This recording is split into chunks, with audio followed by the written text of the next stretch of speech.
want to bring in Governor Jay Inslee, Democrat of Washington State, who just instituted a vaccine mandate for all school employees in his state and also brought back an indoor mask mandate. Thank you so much for being here, Governor. You bet. Thanks for having me. So these are among the strictest mandates in the entire country. Why did you decide to implement them now? Well, there's two things that we care deeply about. That is, we want our schools open because we know our kids need to be in school this year, and we want them safe when they're in school. And there are two tools that are absolutely necessary to achieve both of those ends. Those are masks on our children and the people around them, and those are vaccinations in the people who serve them, and our educators and our bus drivers. It would be the height of irresponsibility not to use both of those tools to protect our children. These children are now showing up in our emergency rooms in greater numbers. Just 10 minutes ago, I was reading an article about a 9-year-old child who was struggling for breath. Think about that, a child 9 years of age, struggling for breath because adults would not wear a mask or get vaccinated that was safe, effective, and free.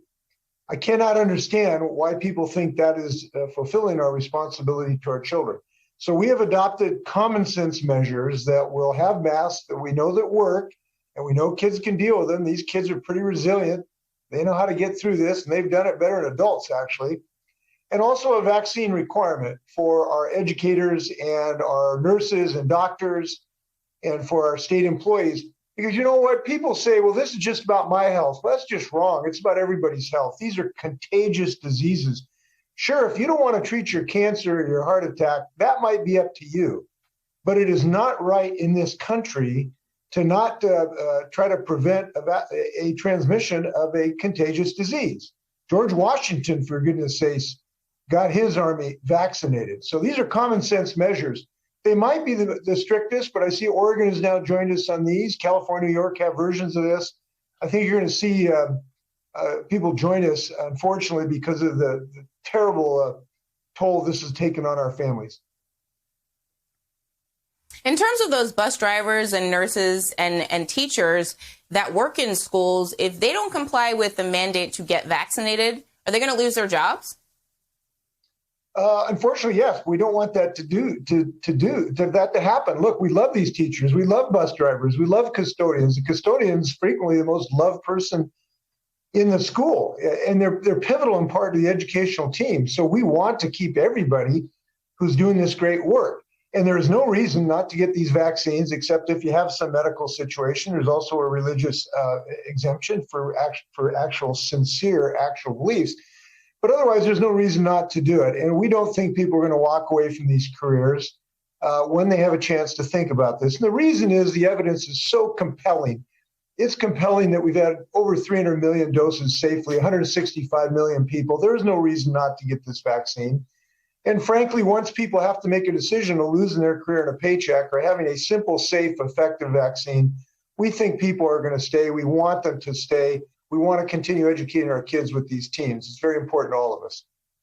But if they don't, they will have to find other work, and they won't be eligible for unemployment compensation either. So we think there will be some mature, serious discussions in families. We will keep our schools open. We will keep our great educators that we love and respect, and we're going to save a lot of lives in the interim.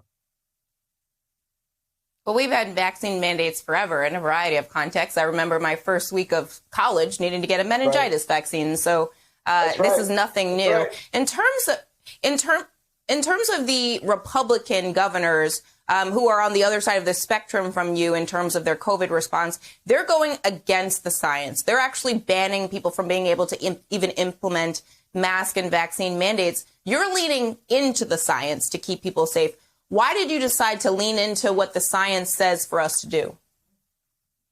Well, it's because we know it works. Look, science works. It's why jets work. It's why, our cars work. Science works. And it's worked for us. We've had probably the fourth lowest per capita death rate in our state because we have followed science. And the science is so abundantly clear. It's like gravity. It's inarguable. Masks work.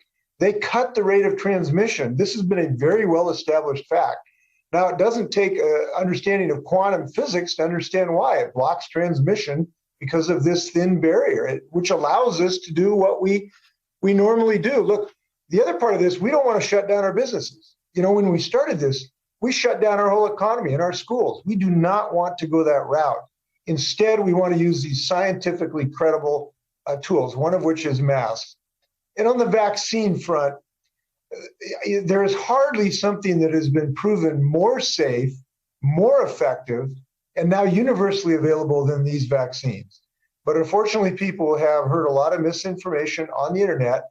And I hope everybody who might be listening tonight will step up and be a leader and talk to your relatives and the people you love and your coworkers about what's really the truth about these vaccines. They work, they're effective. We haven't had adverse impacts. If we all embrace each other, I think we're going to get more people vaccinated. Science works. That's why we follow it. Science checks out. That's what my dad always says. He's a biologist. Governor Jay Inslee, thank you. Thank you so much for being here tonight, and please stay safe.